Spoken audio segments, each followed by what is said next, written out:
가시죠. 졌어요? 네. 형주가 무서워서 고백을 못하겠대. 뭔 소리야? 제발 수업 시작하시죠. 미쳤다. 혜린이 어떻게 이제 생각해? 수업 시작하시죠. 수업하고 싶어요. 이거 하고 앞에 복습하면서 스텝도 같이 따라가 보자고. 얘네 병원. 너 저기야? 백몇집 기억력 어쩌? 못 봤어. 다음에 안 돼. 그치. 다음에 오늘 교실. 이거 했나? 내 정보를 전달하는 빨라요.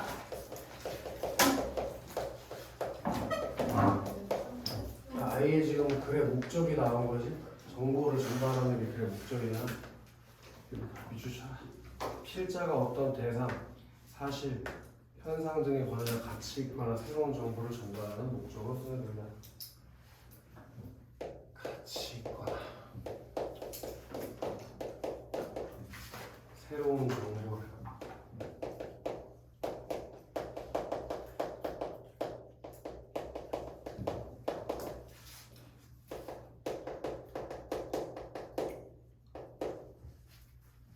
전달하는 목적으로 쓰는 글. 이게 정보 전달하는 글의 개념이라고 책에도 잘 나와 있지, 그치? 그런 대표적인 글의 유형이 설명문, 하나씩 뭐 동그라미 쳐보자고. 설명문, 안내문, 기사문, 보고문. 그럼 문제 풀다가 얘네 원래 화작은 발문의 글의 종류가 다 써있잖아, 그치? 그 지문 위에 다 써있잖아, 그게 무슨 글의 종류가 뭔지. 근데 설명문, 안내문, 기사문, 보고문이라고 되어 있으면 다 목적이 정보 전달하는 목적을 가지고 있다고 친구들.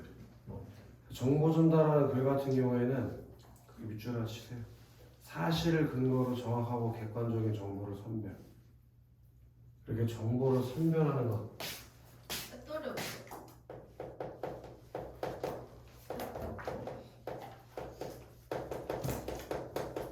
정보를 선별하고 그다음 또 밑줄 치셔요. 체계적이고 논리적으로 조직. 체계적으로 논리적으로 정보를 조직하고 또 정보를 쉽고 정확하게 전달.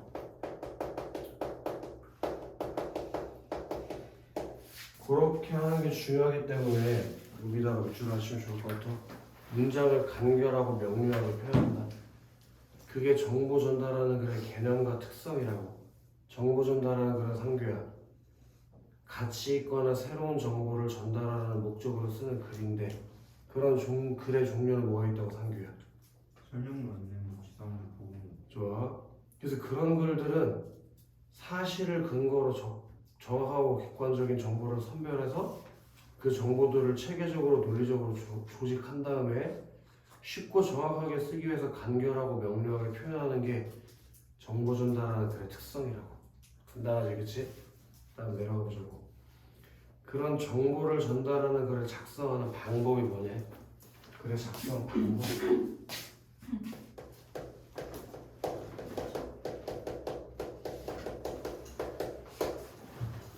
그 정보 전달하는 글을 쓸 때 우리 하나씩 동그라미 쳐볼래? 목적, 주제, 독자 그걸 싹 다 묶어보자. 가로로 묶어주고. 장지훈 목적, 주제, 독자 이런 것들을 우리 맨 처음에 배웠었는데 뭐라고 하냐? 맥락이라고 하지. 맥락 위에다 써. 그건 장문 맥락이래. 지금 네가 동그라미 친 목적, 주제, 독자 그것들이 장문 맥락이야. 글을 쓸 때 고려해야 될 것. 그걸 명확히 확인하고 이게 맞는 자료를 수행한다. 그렇게 장문 맥락을 분석한 뒤에 그 맥락에 맞게 자료를 수집한다. 이때 이미 알고 있는 지식, 그 밑에 쓸래? 이미 알고 있는 지식을 뭐라고 하냐? 그걸 배경 지식이라고 하는 거 같지? 배경 지식도 잘 활용해야 하지만 배경 지식만 가지고 어떻게 글을 쓰냐? 너네가 그렇게 배경 지식이 많어? 그래서 다양한 경로와 방법으로 뭐 예를 들면 인터넷에서 찾아본다든지 전문가랑 면담을 해본다든지 다양한 방법들이 있잖아. 그런 다양한 경로와 방법으로 풍부하고 정확한 자료를 수집하는 일이 무엇보다 중요하다. 거기다가 비추시자. 풍부하고 정확한 자료를 수집.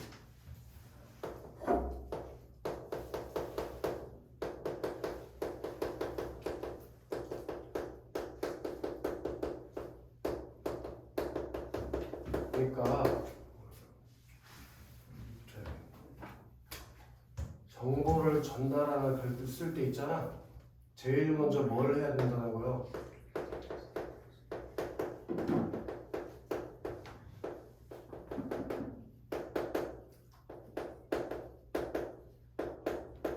장문 맥락을 분석하는 게 제일 먼저 해야 될 일이라고?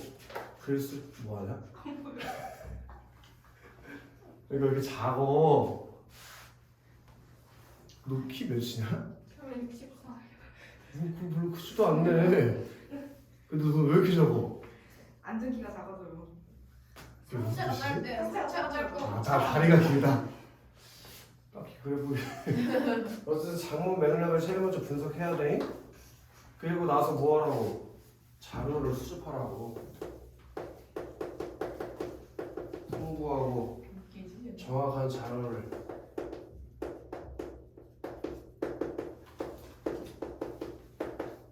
이게 정보 전달하는 글을 쓰는 방법이라고 더 가도 되지? 그 자료를 수집할 때는 책, 사전, 신문, 방송 등에서 그런 여기다가 뭐 형광펜 하나 치면 좋을 것 같은데 각종 매체에 담긴 자료를 수집한다고.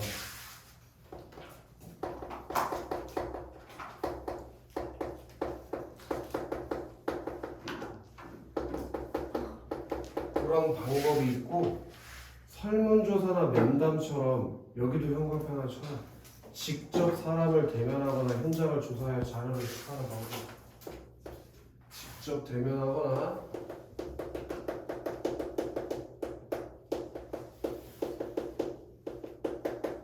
또는 현장을 조사하여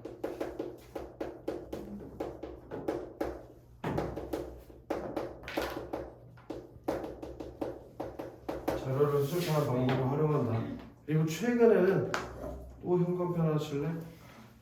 각종 문헌과 영상 자료를 수집.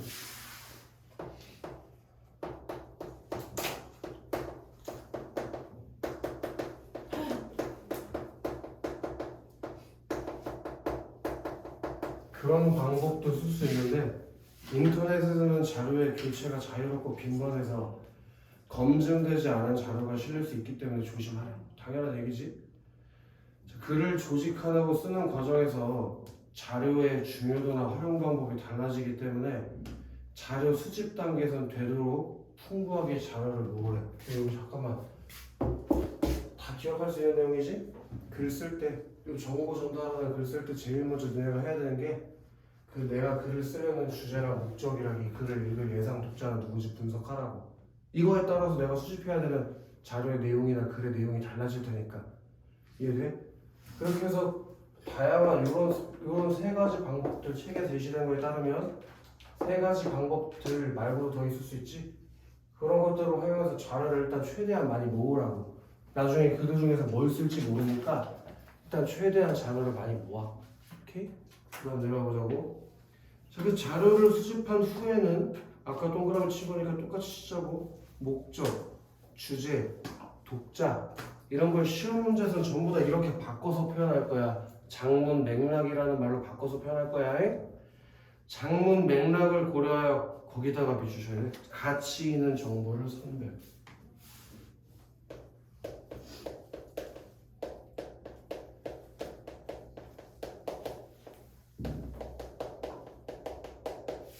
그럼 여기서 가치 있는 자료라는 게 뭔지 알겠어?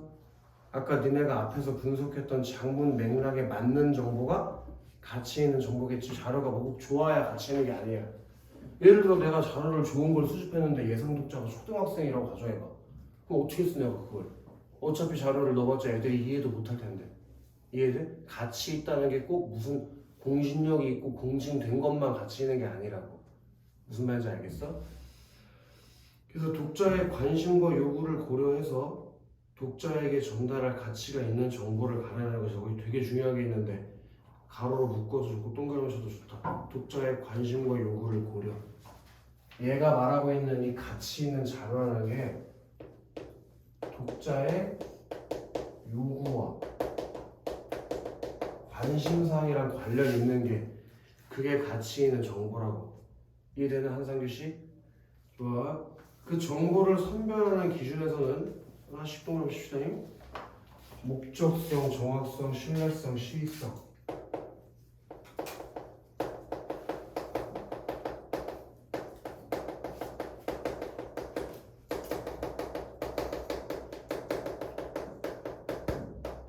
그런 것들이 자료를 선별할 때 활용되는 기준들인데, 자, 정보를 선별할 때 자료에 반영된 관점이 계속 동그라미처럼 합리적, 공정한지, 그렇게 합리성이랑 공정성 이런 기준까지 잘 고려해서 가치 있는 자료를 선별하라고. 오케이? 장지윤 씨. 목적성은 뭐겠냐? 목적성. 글의 목적이랑 부합하는지 생각해보는 게 목적성이겠지, 그치? 정확성은 당연히 이 자료가 정확한지 안 하는지 확인해봐야 될 거 아니야. 예를 들어 뭐 설문조사 자료를 내가 인용할 건데 그 설문조사 자료가 정확하지 않을 수도 있잖아. 실제 결과랑 다르게 써 있을 수도 있잖아, 그치? 그리고 신뢰성은 설명할 필요 없을 것 같고, 여기가 좀 최근에 시험 문제에 많이 나오는 트렌드인데, 시의성. 그 밑에 써있지. 시의성이 뭔지. 당시 상황이나 사정에 들어맞는 성질이 달라. 예를 들면 내가 자료를 수집했다? 근데 그 자료가 1997년 자료야. 너무 옛날 자료 아니야? 지금은 시간이 변하면서 그 자료의 내용과 많이 변했을 수도 있잖아. 그런 것들은 가치 있는 자료라고 보기 어렵다고. 무슨 얘기인지 알겠어? 그리고 그 자료가 어느 한쪽으로 치우친 자료인지 아닌지도 따져봐야 되기 때문에 공정성이나 합리성 같은 것들도 다 따져봐야 된다 이거야. 그렇게 있잖아 친구들. 가치 있는 자료를 선별하기 위해서 독자의 요구와 관심을 고려해야 되고, 목적성, 정확성, 신뢰성, 시의성, 합리성, 공정성 이런 것들을 따져가면서 자료를 선별하라고. 이게 글 쓰는 과정이랑 똑같이 일치되고 있잖아. 장문 맥락 분석하고, 자료 수집하고, 자료 선별하고. 오케이? 그리고 그 다음 단계가 정보를 조직하는 단계예요. 정보를 조직. 선택한 정보의 특성을 고려해서 정보를 효과적으로 조직한다. 여기 비주처럼 정보를 효과적으로 조직.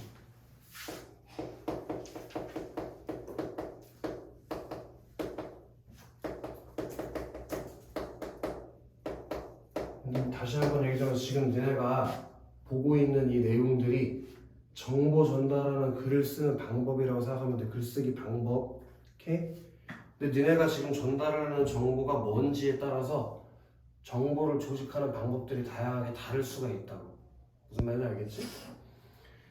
그것들이 나열, 순서 또는 비교와 대조, 원인과 결과, 문제 해결 이런 다양한 방법들이 있는데, 내가 전달하려는 정보가 무슨 정보인지에 따라서 조직하는 방법이 달라진다고.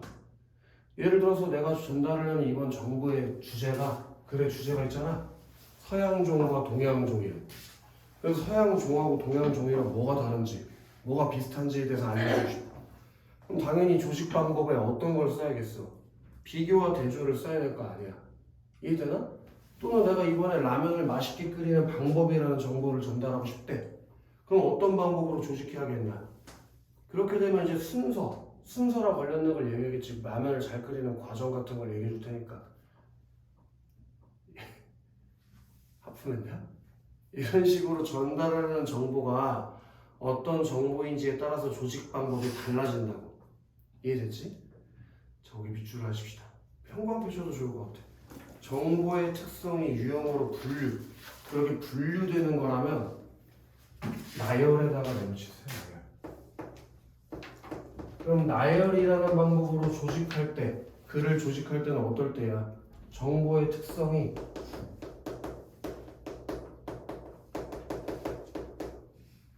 유형으로 끌렸어? 맞아. 박입니다. 예? 몰라. 나잖아. 내가 봤을 때 지연이도 뒤로 안 가는 게 좋을 것 같은데. 왜요? 글자가 안 보일 것 같은데. 아, 사윤이가 안 보인다면 지연이도 보일 리가 없는데. 교정시력 현대의학의 기술이 바로 여기인데 아니 그런 걸 말하는 게 아니라 왜 안 보여? 남자구나 알아.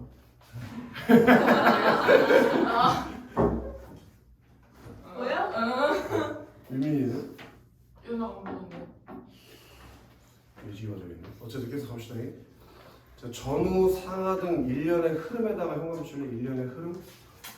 그때는 메모칩시다. 시간의 순서나 공간적인 순서에 따라 차례로 제시하는 방법. 순서에만 메모쳐도 돼. 그건 시간 순서일 수도 있고 공간 순서일 수도 있겠지? 그치? 어떨 때 그런 순서의 조직 방법을 쓴대. 일련의 흐름과 관련된 정보를 제공하는 글을 쓸 때, 뭐 예를 들면 기획문 같은 거 쓴다고 쳐보자.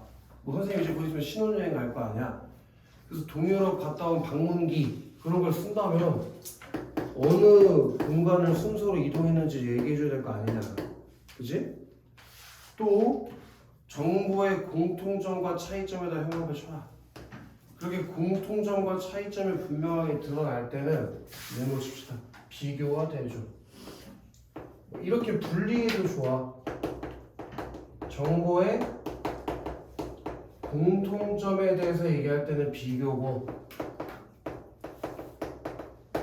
정보의 차이점에 대해서 얘기할 때는 대조인데 대부분 글을 쓸 때 공통점만 얘기하거나 차이점만 얘기하는 경우는 거의 없고 같은 점은 뭐고 차이점은 뭔지에 대해서 얘기할 때가 많으니까 얘 두 개는 묶여서 가는 경우가 많다고. 누가 공통점만 얘기를 해. 그치? 이해되지 다야? 계속 가도 되지? 그 다음에 현관 펼칩시다. 문제의 사건에 대한 인과관계. 그 인과관계가 나타난다면 원인과 결과에다가 내놓으셔요. 원인과 결과. 걔를 줄여서 뭐라고 한다고 독서 시간에 배웠잖아. 인과라고 한다고 그랬지. 인과. 어떤 문제나 사건에 대한 인과관계에 대한 정보를 전달해주고 싶다. 그럼 원인과 결과의 설명 방법을 써야지. 그럼 조직 방법을 써야지. 또 거기다가 현관변 하나 주셔요. 특정한 문제를 제시하고 그 해결책이나 방안을 제시하는 방법. 그렇게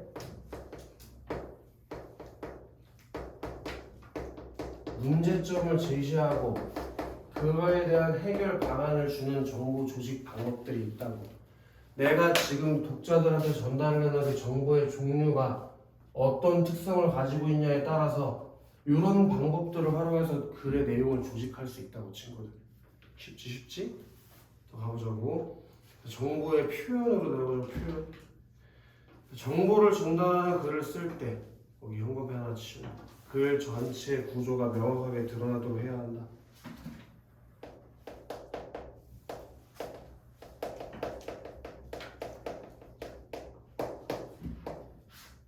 글 전체 구조가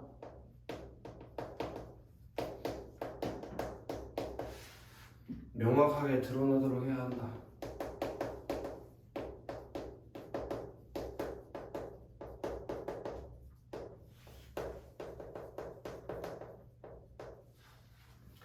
도입, 전개, 정리나 처음, 중간, 끝에 짜임새를 갖추고 거기도 또 현관에 하나 씌워요. 각 내용들 간의 연결관계가 잘 드러나게 통일성과 응집성을 확보해야 한다.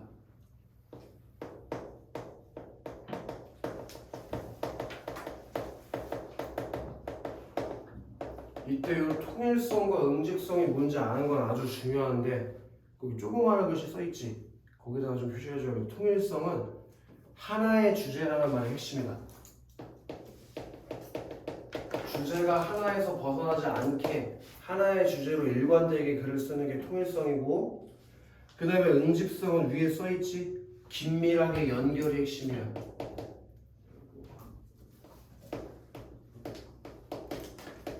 예를 들면 문장과 문장이나 문단과 문단 간의 긴밀한 연결을 위해서 우리가 담화 표지 같은 걸 활용한다고 했잖아. 접속부사 같은 거 또는 연결어미 같은 걸 통해서 문장들을 긴밀하게 연결하게 만들지. 그게 적절하지 않다면 글의 내용도 이해하기 어렵게 될 거라고. 유다현씨 그런 걸 잘 지키면서 쓰는 게 응집성이라고.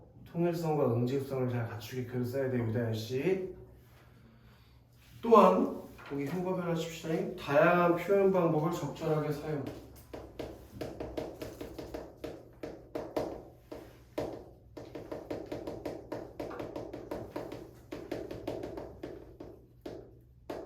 예를 들면은 비유적인 표현을 활용할 수도 있을 것이고 관용 표현을 활용할 수도 있을 것이고 다양한 방법들이 있잖아. 그 쓰기 나름이니까 이거 또 흉과하십시다. 내용이 명확하게 전달하되 모호하거나 함축적인 표현은 피해라. 내용을 정확하게 명확하게 전달하되 모호하거나 함축적 표현 이런 거는 뭐 문학에서나 쓰는 거지. 정보를 전달하는 건 정확한 내용을 전달하는 게 목적인데 애매하게 글을 쓰면 읽는 독자가 뭔 얘기를 하고 싶은지 알 수가 없잖아. 그지? 그래서 그런 표현은 피해라. 여기까지가 이제 니네가 알아야 되는 내용인데 이거를 조금 더 쉽게 정리하면 이런 거야. 봐봐. 중학교 때 다 배운 거야. 니네가 글을 쓸 때 글쓰기에는 과정이 있다라고 배웠다. 제일 먼저 니네가 해야 되는 게 뭐였어? 제일 먼저 계획하기 단계를 거쳤어야지. 계획하기. 그 계획하기라는 게 뭐 하는 거예요? 주제, 목적, 예상 독자, 내가 글을 쓸 매체를 정하는 게 글을 쓸 때 니네가 제일 먼저 해야 되는 거라고 중학교 때 배웠잖아. 그치 사랑아? 중학교 때 다 배웠어. 고등학교 1학년 때도 배웠어. 그럼 이런 주제, 목적, 독자, 매체를 다 묶어서 뭐라고 할 수 있다고 상규야? 오늘도 배웠잖아. 장문 맥락. 오! 뒤로 가더니 갑자기 똑똑해졌어? 장문 맥락을 정해. 그럼 그 다음으로 뭐하니? 내용,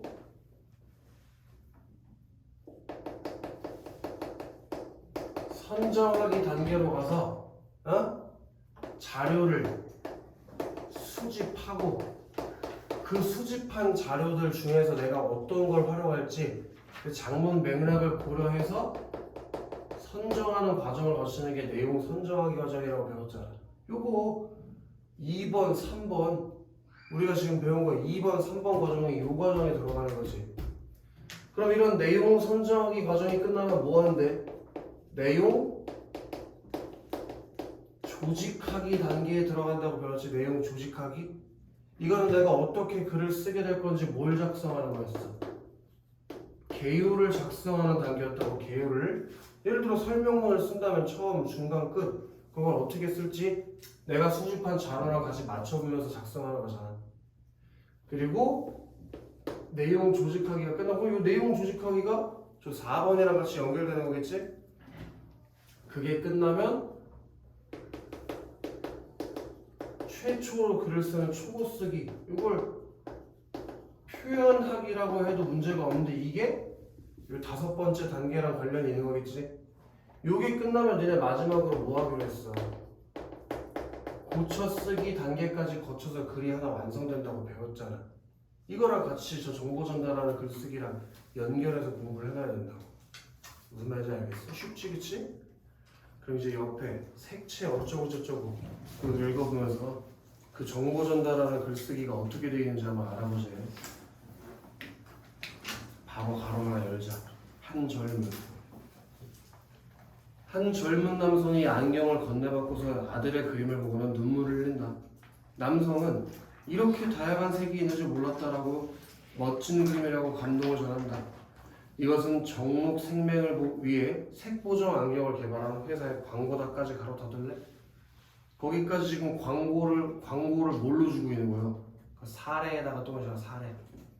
그럼 광고 사례를 제시해서 무슨 효과가 있대 사례는? 다인 어디 갔나? 여기다 비추쳐라. 독자의 관심을 유도한다. 자, 많은 사람이 당연하게 누리는 세계 형연이 색각 이상자 그리고 생명이라고 부르는 사람 있지? 색각 이상자에게는 감동으로 다가온다. 온전히 색을 본다는 것은 인간에게는 어떤 의미일까라고 의문을 제기한다는 거에다 동그라미 칠 거예요. 의문을 제기. 그렇게 의문을 제기하면서 독자의 궁금증을 자아내며 글을 시작하는 거. 흥미를 유발하면서 글을 시작하는 거. 그게 정보 전달하는 글쓰기 처음 부분에 자주 나타나는 방식이지. 색에 대한 인식은 망막에 있는 원추세포에다가 동그라미 칠래. 원추세포. 그리고 밑줄 하나 치자. 색에 대한 인식. 그건 원추세포가 결정한대. 그럼 색에 대한 인식 밑에다 살포시 써볼까? 그게 원추세포의 기능이라고 해도 되고 원추세포의 역할이라고 해도 될 것 같아요. 원추세포가 말이야 하나 색에 대한 인식 있지? 색에 대한 인식을 할 수 있게 도와주는데 이상하네. 밑줄을 치라고 했는데 손이 원추가 있을 거야. 그 색에 대한 인식을 지금 누가 한다고? 그게 어디 있는데? 그럼 망막 위에다가 살포시 쓸까? 원추세포의 위치라고 써도 되지. 위치. 이렇게 원추세포가 어디 있다고? 상규야? 망막에. 걔가 무슨 기능을 한다고? 좋아. 저 원추세포는 약 700만 개인데 적색과 녹색, 청색 중 어떤 가시광선을 인식하는지에 따라 크게 세 종류로 나뉜다. 그럼 여기 밑줄 하십시다. 어떤 가시광선을 인식하는지 그게 분류 기준이라고 살포시 써볼까? 그럼 여기 지금 어떤 설명 방법이 나오고 있나? 분류의 설명 방법이 나오고 있다고 볼 수 있겠지. 분류, 그지? 원래 분류라는 건 기준이 있어야 나누는 거잖아. 그래서 세 가지로 나눈대. 자, 세 종류의 원추세포는 마치 삼원색처럼 색을 배합하고 그 배합 비율에 따라 다양한 색을 인식한다. 원추세포의 한 종류는 100가지 정도의 농담 차이를 구별할 수 있으므로 원추세포가 세 종류인 일반인은 100의 세제곱인 100만 가지 색을 구별하는 셈이다. 이나 밑줄 하시죠. 100만 가지 색을 구별.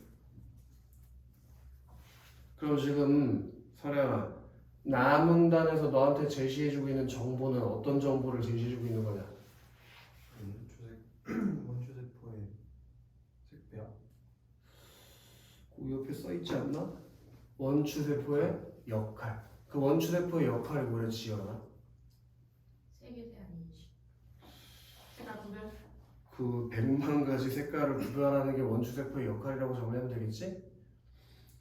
자, 인간이 여기 형광펜 하나 있으면 쳐봐.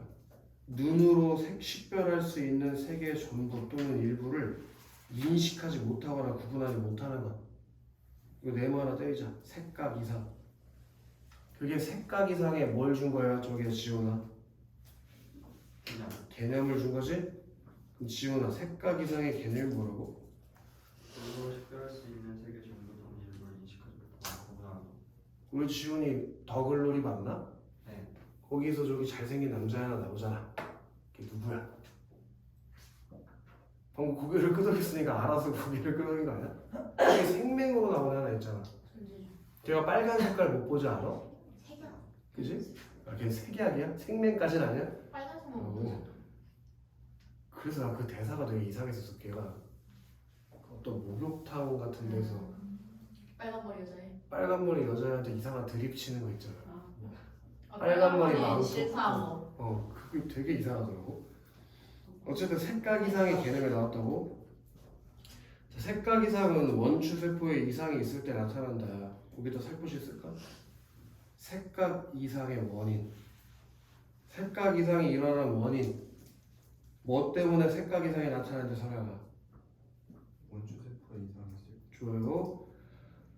자, 색을 식별하는 기능이 약하면 색약에다가 동그라미 칠래요. 그리고 특정한 원추세포가 없으면 생명에다가 동그라미 칠래요. 그렇게 색각 이상의 종류를 지금 나눠서 설명했지, 그치? 거기 무슨 설명 방법이 있냐면 분류의 설명 방법이 있다고 살포시 써주면 좋을 것 같아. 색각 이상의 종류를 두 개로 분류했잖아. 그치, 상규야? 색각 이상의 종류에는 뭐가 있대, 상규야? 색이랑 생명. 좋아. 자, 이때 녹색을 인지하지 못하는 녹색맹, 그리고 적색과 녹색을 구분하지 못하는 정록생맹이 대표적이다 라고 사례를 들어줬지? 색각 이상의 사례. 적색을 구분하지 못하는 적색맹과 청색 원추세포 이상으로 청색과 황색을 구분하지 못하는 청황생맹도 있대. 여기서 시험 문제가 하나 출제될 확률이 아주 높은 게 있는데 이거 지금 얘가 정보 전달하는 글을 쓴 건 확실할 거 아니야. 당연히 그 단원에 있으니까. 색각 이상이라는 정보에 대해서 우리한테 전달하는 글을 써주고 있는 거 아니냐? 그때 그 정보를 전달하기 위해서 이들 중 어떤 방법을 썼는지 찾는 게 시험에 나올 게 확실시 되고 있잖아. 그 중에서 어떤 방법이 쓰였다는 거 알아줘야 돼. 나열의 정보 전달 방식이 써져 있다는 걸 확실하게 이해하고 있어야지. 색각 이상의 종류가 어떤 것들이 있대? 지훈아, 다 얘기해봐.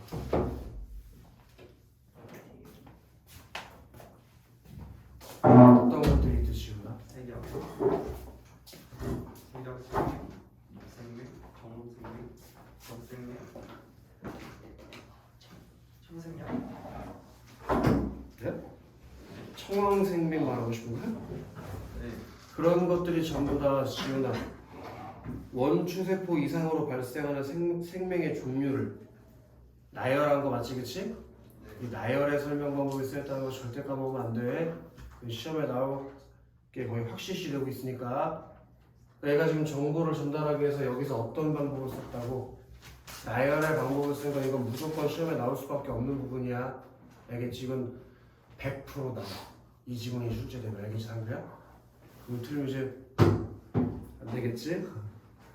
적색과 녹색 원추 세포에 이상이 생겨 청생약이 나타나는 때도 등록이 있다. 또 원추 세포 세 종류에 모두 문제가 발생해서 색 자체를 인지하지 못하는 전 색각 이상도 있다라고 지금 다음 문단에서는 어떤 내용을 전달해주고 있다고? 색각 이상의 종류를 어떤 방법으로? 나열해주는 방법으로 정보를 전달하고 있다는 게 가장 중요하다. 알겠어? 아 이거 어차피 뭐 비문학이 아니니까 내용에 대해서 물어보는 건 물어보지도 않을 거고, 물어보면 읽어보면 되지. 그런 건 중요한 게 아니고, 지금 이 색각 이상이라는 정보를 전달하는 게 이 글의 목적인데, 그 정보를 전달하기 위해서 어떤 방법을 썼다고.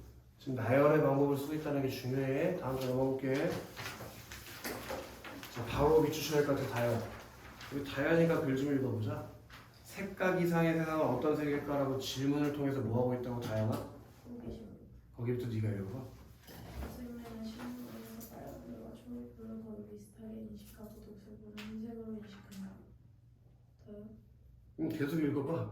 죽생명은 빨간색을 붉은색을 인식하지 못하지만 빨간색과 노란색, 초록색의 색이 다르다는 점을 인식한다. 지금 색각 이상은 흑색과 백색, 회색을 본다. 그렇게 색각 이상의 특징에 대해서 좀 얘기해주고, 이게 마부터 또 시험 문제가 하나 나와. 마의 시험 문제가 하나 나와. 마문단에 색각 이상에다가 네모칠 거예요. 색각 이상이 이 정보의 중심 제재자 화제였지. 색각 이상은 선천적이고 유전적인 경우가 많고 동양인보다 서양인에게 많다. 우리나라에서는 남성의 6%와 여성의 약 0.4%가 색각 이상자로 추정된다고. 색각 이상의 분포 차이에 대해서 어떤 방법을 썼는지를 알아야 된다고. 거기다가 발표를 쳐야 돼요. 비교와 대조. 그게 아주 중요해. 지금 색각 이상의 분포 차이를 설명해 주기 위해서 어떤 방법을 썼다고, 지연? 비교와 대조. 앞에서는 어떤 설명 방법 하나 했었지? 나열, 뭘 나열했지? 색각 이상의 종류. 그리고 지금은 뭘 비교와 대조했는데? 색각 이상의 분포 차이. 그걸 어떻게 나눴냐? 동양인과 서양인. 그렇게 동양과 서양으로, 또 남성과 여성으로 나왔다는 걸 꼭 기억해. 남성의 비율이 더 높은 까닭은 색을 인식하는 원추세포가 유전자 X 염색체에 존재하기 때문이다. 그럼 왜 남성이 여성보다 높은지 알겠지? 그 색을 인식하는 원추세포가 저기 X 염색체에 존재하기 때문이래. 이때 X 염색체는 성 염색체인데 여성은 XX, 남성은 XY래. 생명은 열성 유전이기 때문에 남성은 X 염색체가 열성이면 생명이 돼. 물론 후천성도 있어. 당뇨 망막증이나 황반변성 또는 녹내장, 시신경 유두부종, 시신경염 이런 것 등으로 생명이 발생하기도 하는데, 원인 질환이 치료되는 정도에 따라 증상이 호전되거나 악화될 수도 있대. 그렇게 후천적 색각 이상의 원인에 대해서 얘기해줬어. 그럼 원인이 있고 그 앞에는 뭐가 되는 거예요? 결과가 되는 거니까 여기도 살포시 써볼까? 그럼 어떤 설명 방법이 들어가 있다는 걸 알 수 있어. 원인과 결과의 설명 방법이 들어가 있다는 걸 알 수 있겠지. 여기에서 그래서 마문단이 시험에 나올 확률이 아주 높은 문단이라고. 색각 이상의 분포 차이를 비교 대조로 설명해주고 있었고, 후천적 색각 이상이 나타나는 원인과 결과에 대해서 얘기해줬다고. 이해됐나? 좋아. 그 다음 중간 2번으로 내려가 보자고. 자, 선천적으로 발생한 생명은 현재 치료가 불가능하다. 이에 생명을 위한 특수 안경과 앱 등이 주목을 받고 있다. 대표적인 제품으로 미국의 이 회사가 개발한 안경이 있다. 이 안경은 적색과 녹색, 청색 등 원색 사이에서 빛의 파장을 차단하는 필터를 이용해 색의 경계를 짓는다. 이렇게 하면 신경세포가 색을 서로 다르게 인식하는 데 도움이 된다. 생명인 사람의 원추세포는 빛의 파장에 따른 색을 섬세하게 구분하지 못하고 비슷한 색으로 인식하고 반응한다는 점을 보완한 것이다. 이 안경은 여기 현관펜 하나 칠래? 정록 생명에게 효과가 가장 크다. 그게 이 안경의 뭐라고 볼 수 있지? 장점이라고 할 수 있고, 장점. 그리고 바로 현관펜 하나 더 치자. 실내에서는 사용할 수 없고 보라색은 구분하기 힘들다는 단점. 그렇게 바문단의 핵심어를 다시 찾아가 볼게. 바문단의 핵심어가 미국 이 회사가 개발한 안경이라고 보면 될 것 같아. 거기다가 나 같으면 네모를 칠 것 같아. 그래서 그 안경의 원리에 해당하는 부분에다가 현관펜 하나 박아볼까? 적색과 녹색, 청색 등 원색 사이에서 빛의 파장을 차단하는 필터를 이용해 색의 경계를 짓는다. 그럼 니네가 현관펜 친 그 세 문장 있지? 그 세 문장만 조합하면 바문단을 요약해낼 수 있다고. 바문단이 생명 안경의 원리와 장단점에 대해서 설명해준, 정보를 준 문단이니까. 이해되냐 지훈아? 그럼 바문단에서 지금 너한테 제시해주고 싶은 정보가 뭐라고 지훈아? 생명 안경의 원리와 장단점. 생명 안경의 원리가 뭐였어? 필터를 이용해 색의 경계를 짓는다. 그럼 장점은 뭐였나? 정록 생명에게 효과가 가장 크다. 단점이? 실내에서 사용을 못하고 보라색은 구분하기 힘들다. 좋아요. 그렇게 생명 안경의 원리와 장단점에 대해서 정보를 제공하는 게 바문단이었어. 다연. 자, 미국의 C 회사가 선보인 얘도 내보실래? 색 보정 안경. 그거는 생명 안경이랑 다르다니? 색 보정 안경이랑 생명 안경은 달라. 그지? 자, 바로 형광펜 쳐야 될 것 같아. 졸라 길어. 안경을 쓰면 색약자에게 결핍된 색의 빛은 많이 투과되고 과하게 반응하는 색은 적게 투과되어 색을 보정하는 원리. 그게 색 보정 안경의 원리가 제시된 거지. 원리. 그 원리가 뭐였대 시연아? 네? 어떤 원리가 있대? C와 색 보정 안경의 원리가 뭐래? 안경을 쓰면 색약자에게 결핍된 색은 색의 빛이 많이 투과되고 과하게 반응하는 색은 적게 투과되어 색을 보정하는. 그러니까 잘 안 보이는 색 있지. 결핍된 색. 그건 많이 들어오게 만들어주고 너무 많이 들어오는 색은 걸러주고. 그게 색 보정 안경의 원리라는 거지. 그치? 예를 들어 거기 밑에 살포시 가로 열고 쓰든지 아니면은 메모 쳐도 좋다. 예를 드는 거 이거 예시에 설명을 하겠다는 뭐가 나온 거니? 담화 표지가 나온 거라고 그러지. 담화 표지. 예를 들어 녹색 색약자는 녹색빛의 강도를 2배 증가시키면 녹색을 정상적으로 인식할 수 있대. 그러면 이 색 보정 안경 쓰면 녹색 색약자들은 녹색빛이 겁나 들어오겠지. 그래야 잘 보이니까 2배 이상 들어오겠지. 이해되나? 바로 현관펜 칠하자. 색약의 종류와 증상에 따라 맞춤 제작할 수 있다. 그게 바로 색 보정 안경의 뭐라고 볼 수 있어?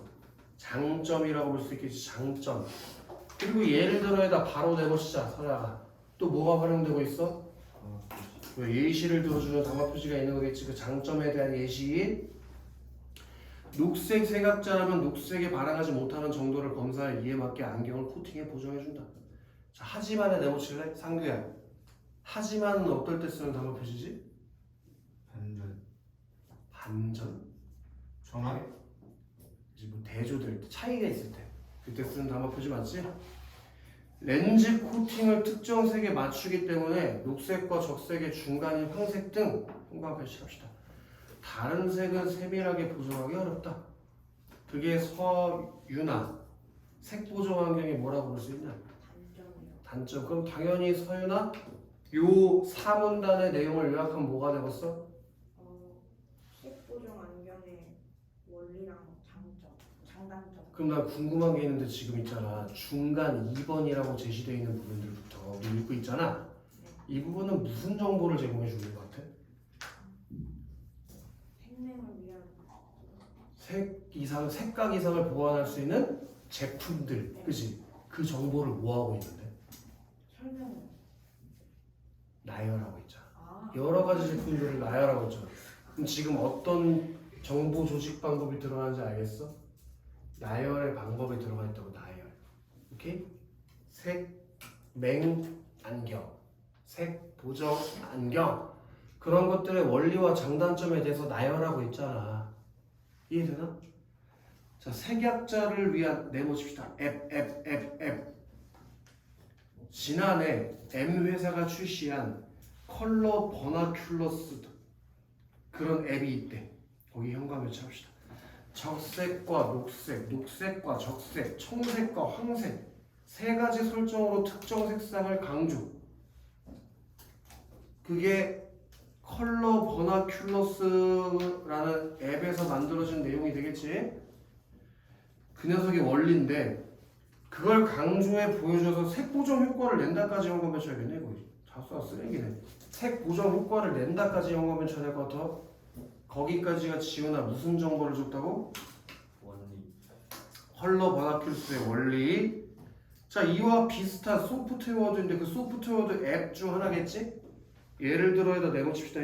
계속 예시라는 설명 방법을 쓰고 있는 거야 얘가. 그러니까 시험 문제에서 이런 거 나올 수 있겠지. 구체적인 사례를 들어 독자의 이해를 돕고 있다. 그럼 당연히 5가 되겠지. 예시를 겁나 들어주고 있으니까. 이해되냐? 정보 전달하는 글은 이건 화법이라기보단 거의 독서를 한다고 생각하는 게 더 나아. 비문학 읽듯이 푸는 거예요. 그래서 예를 들어 적색, 색약은 모니터에 적색을 필요한 만큼 진하게 표현해서 색을 보정한다. 자, 거기 봐봐. 보정 안경과 달리 과달리 보이니? 과달리? 거기다가 내면서 원래 모모와 달리? 모모와 달리는 하프만 한교야? 어떤 설명 방법이 나올 때 모모와 달리가 나오나? 선생님이 너무 비교가 되죠. 대조할 때, 그치? 거기다 살포시 쓸까? 대조. 대조. 그렇게 보정 안경이랑 요 앱이랑 뭐 하겠대? 대조. 그래서 현관펜 때릴까? 녹색과 적색의 중간색의 황색도 개개인에 맞춰 세밀하게 보정을 쓸까? 그게 색약자를 위한 앱 소프트웨어의 뭐를 지원하? 장점. 그게 뭘 보호하는 건데? 단점. 안경의 단점. 색 보정 환경의 단점을 보호하는 거지, 그치? 이해됐냐?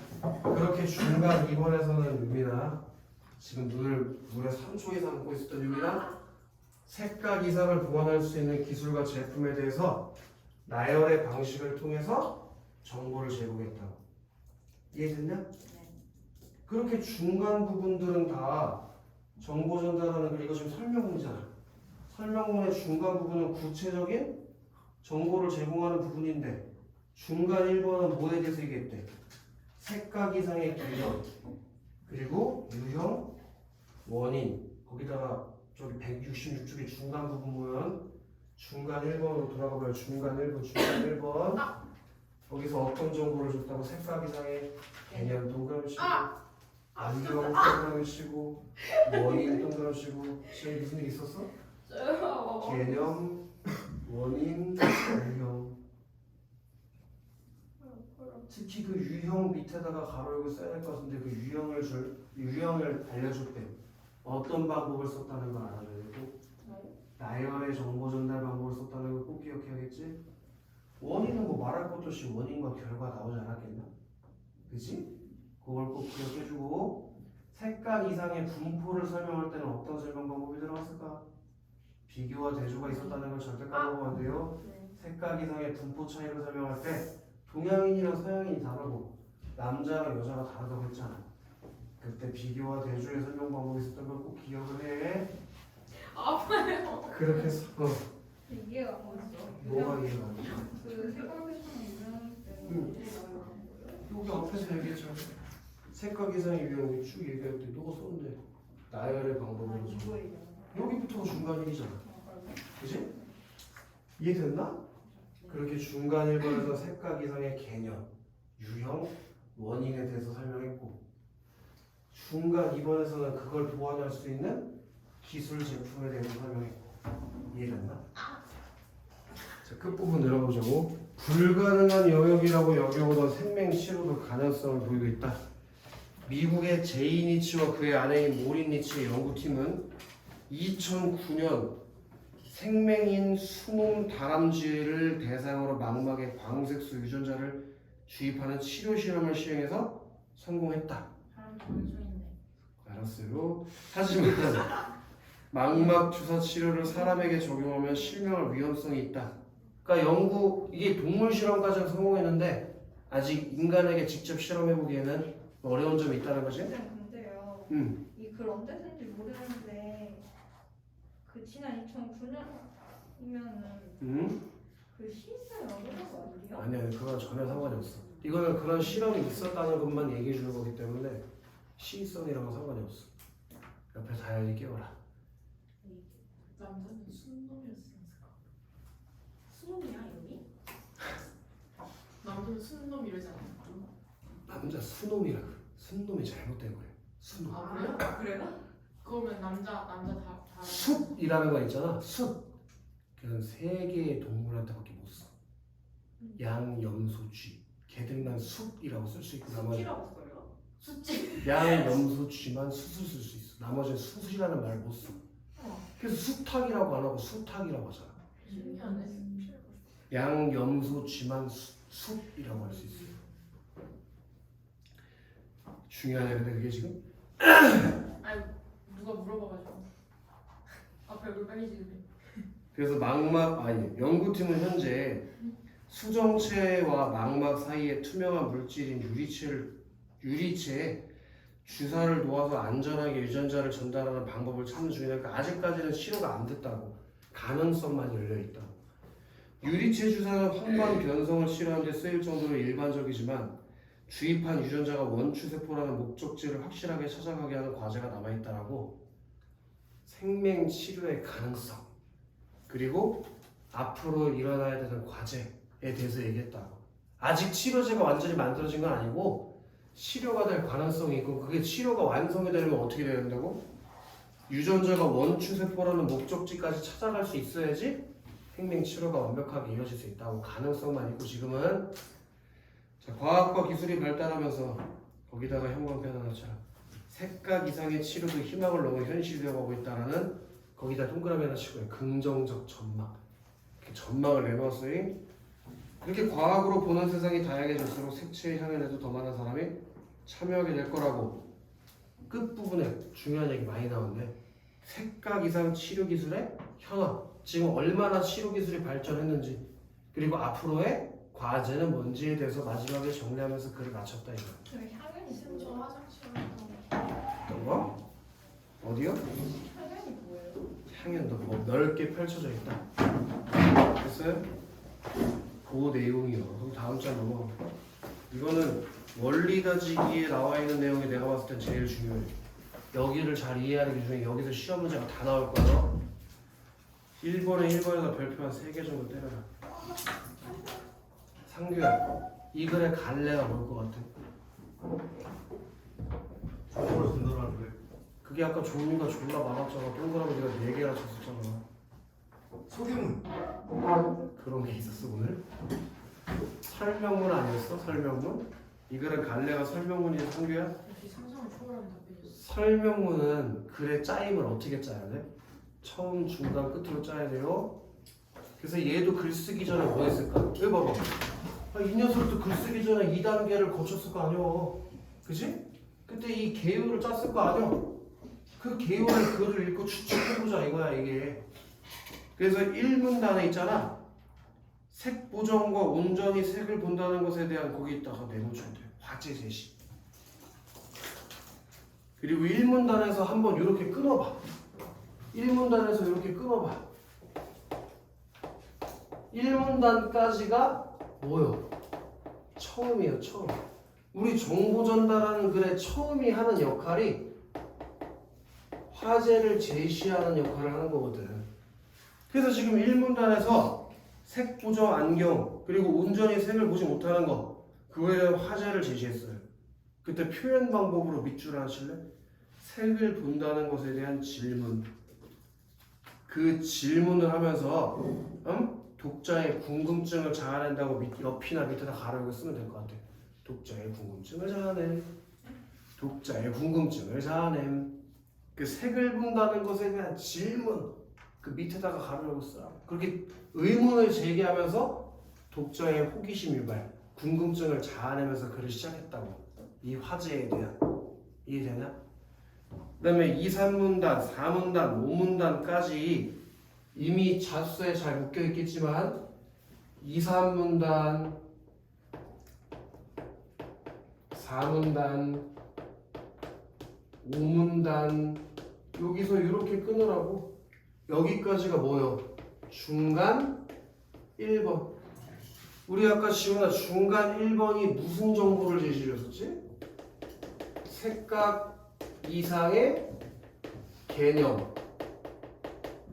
유형, 원인 요 세 가지 정보를 주고 있지 않았어? 그럼 이렇게 세 개로 나눠놓은 이유가 뭘까? 그거에 대해서 얘기해주고 싶어서겠지, 그치? 그럼 2, 3문단에는 뭐가 나오는데? 색에 대한 인식 원리 및 색각 이상의 개념, 유형. 거기다가 밑줄 하시면 좋을 것 같아요. 색각 이상의 개념과 유형. 그리고 유형에다가 특별히 더 가로역을 써주면 더 아름다울 것 같아. 그 유형을 설명할 때 어떤 방법을 썼냐? 나열의 방법을 썼다는 걸 꼭 기억해 주시고 오늘만 5번째 얘기하고 있다니. 앵간한 바보가 아니라면 기억 못할 수가 없겠지, 그치 상규야? 자, 그 다음에 4문단에서 색각 이상 유형별로 인지할 수 있는 색상은 뭔지에 대해서 그냥 얘기해 준 거. 이건 별로 그렇게 크게 중요한 건 아닌 것 같고.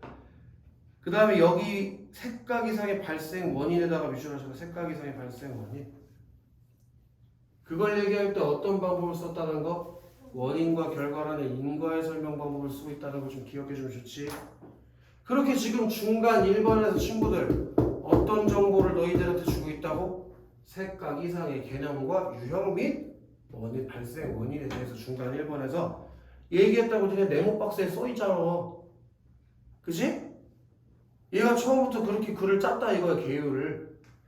그럼 6, 7, 8문단 어떻게 끊어줘야겠어? 6, 7문단 그리고 8문단에서 끊어버리고 여기를 중간 2번으로 놔줘야겠지. 중간 2번에서 뭐에 대해서 얘기해줬냐? 색각, 너무 기니까 그냥 물결로 대체하게 책에 다 써있으니까 해? 색각 이상을 보완할 수 있는 기술, 제품에 대해서 설명할 때 지훈은 어떤 방법을 썼다고 했지 아까?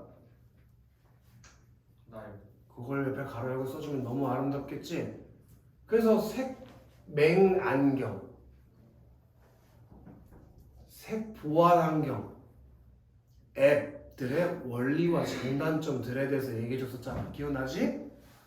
그래서 색맹과 색약을 위한 특수 안경 제품의 원리와 장단점과 색약자를 위한 앱과 소프트웨어에 대해서 정보를 전달해줬다. 그리고 지훈아 마지막 9문단과 10문단에서 거기가 끝이겠지, 끝. 여기서 뭐에 대해서 얘기해줬니? 색각 이상 치료 현황과 과제에 대해서 얘기해주지 않았나? 그치? 그러면서 글을 마친 거예요. 이렇게 정보 전달하는 글, 이 글 같은 경우에는 글에 짜임이 어떻게 이루어져 있다고 졸고 있는 유미나. 안 들었는데요? 그래? 너 이렇게 고개가 아래 들어갔지? 처음, 중간, 끝. 저번 주에 얘기했던 그 대든다는 게 무슨 의미인지 확실하게 하겠구나. 어쨌든 이렇게 처음, 중간, 끝으로 나눠져 있고 2번에다 별표 100개 정도.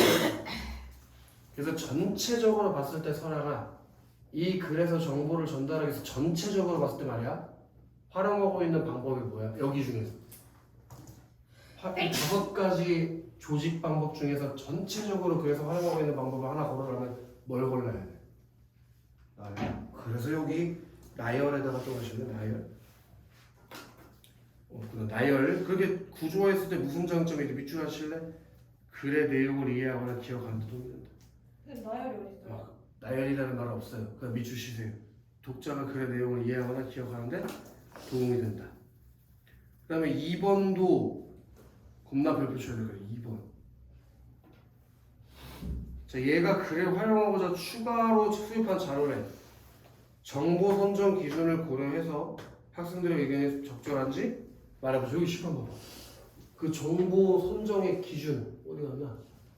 저거 목적성, 정확성, 신뢰성, 시기성에 따져봤을 때 이 자료가 어떤지 따져보자는 거지, 그치?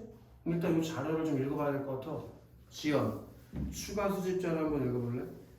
사람마다 색을 인식하는 색소 유전자의 특성이 다르며 여기서 여러 형태의 생명이 발생한다는 새로운 연구 결과가 나왔다. 미국 위스콘신 율가대학과 연구소의 부부학자인 오린 리츠 박사와 제이 리츠 박사는 과학 전문지 사이언스 최신호에 발표한 연구 보고서에서 사람의 색소 유전자는 지금까지 생각해왔던 것보다 훨씬 많아 최소한 10개 이상이고 그 수와 특성이 사람마다 다른 것으로 밝혀졌다고 말했다.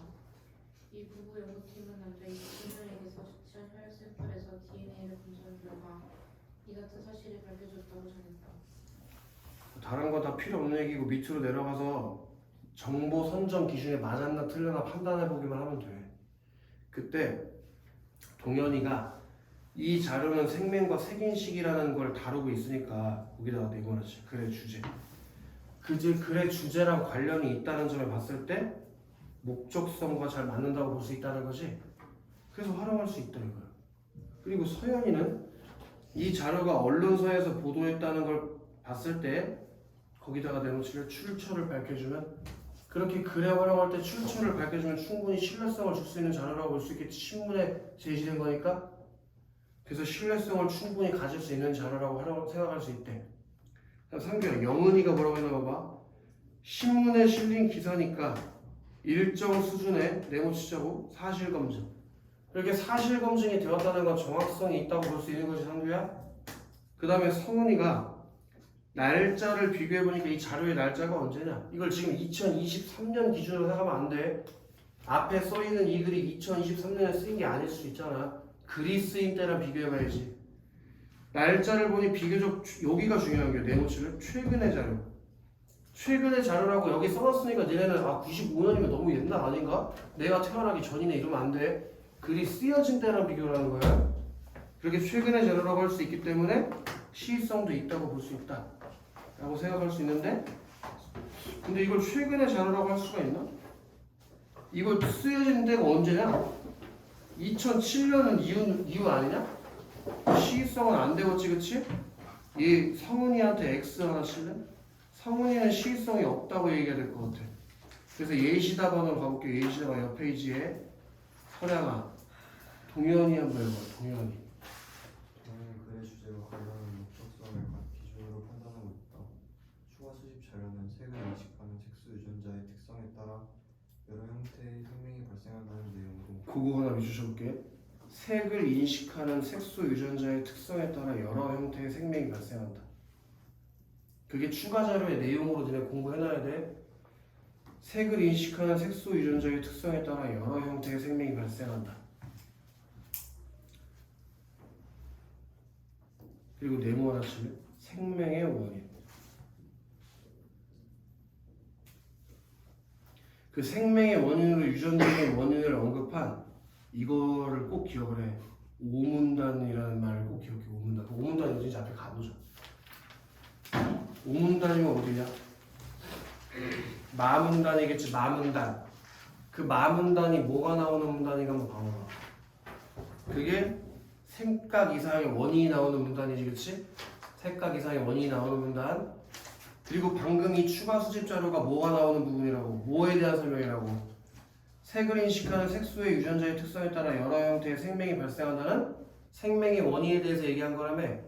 그럼 만약에 이 추가 수집 자료를 활용하는 문단을 찾으라는 시험 문제가 나오면 그냥 뒤도 돌아보지 말고 마문단을 갖다가 쓰면 된다 이거야. 무슨 말인지 알겠어?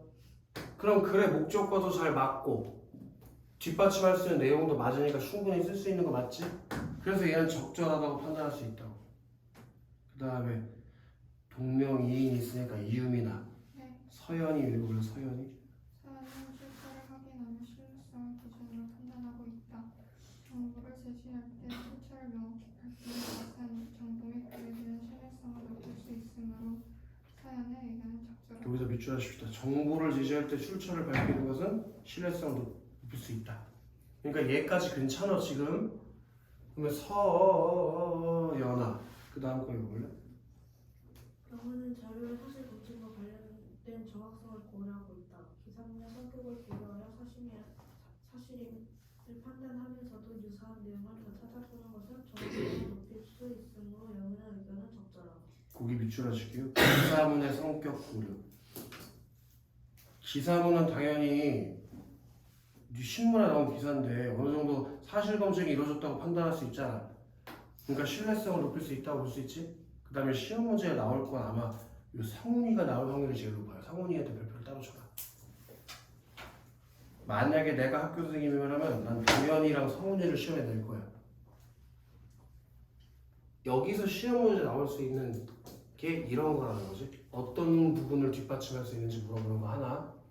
그 다음에 이거 요 자료 선발 기준에 안 맞는 놈을 얘기한 게 문제 하나. 그 두 개가 시험에 나올 확률이 제일 높은 부분이라고 여기가. 이해되나? 자, 성훈이는 최근 자료라는 시기성을 판단하는데 구문단에서 제시된 실험의 시기가 2009년이래. 구문단 한번 가봐봐. 그게 어디야? 자문단이겠지. 자문단. 제이 리치와 아래인 모린 리치의 연구팀이 2009년에 연구한 거. 근데 요 신문 기사는 언제 거냐? 1995년이니까 너무 옛날 거 아니야? 그치? 그래서 기사문의 연구는 1995년이기 때문에 최근 자료가 아니다에다 밑주실래? 최근 자료가 아니다. 그리고 옆에다 써라. 시의성에 적절치 않다.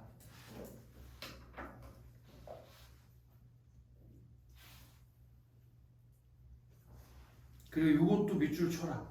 기사문의 내용도 생명치료 기술을 다루고 있지 않다. 그러니까 이거는 시의성으로 보기도 어렵고 내용의 적절성으로 보기도 어렵다 이거예요. 그래서 성훈이의 의견은 적절하지 않다고 판단할 수 있다 해서 이 부분이 만약에 시험에 나온다면 아마 분명히 두 놈을 물어볼 거예요. 동현이가 한 말 그리고 지금 성훈이가 하고 있는 요 말 요걸 물어볼 게 거의 확실하다. 아시겠어? 그래서 그걸 저 기억해 주면 될 것 같아요. 지금 일단 책 진도는 여기까지 진도 나가는 거 여기까지 나가고 시험 범위는 정해져 있으니까 조금씩 이제 앞에 돌아와서 복습을 좀 하자. 저기 몇 쪽이냐? 12쪽 한번 펴보세요. 12쪽. 그럼 이건 어때요?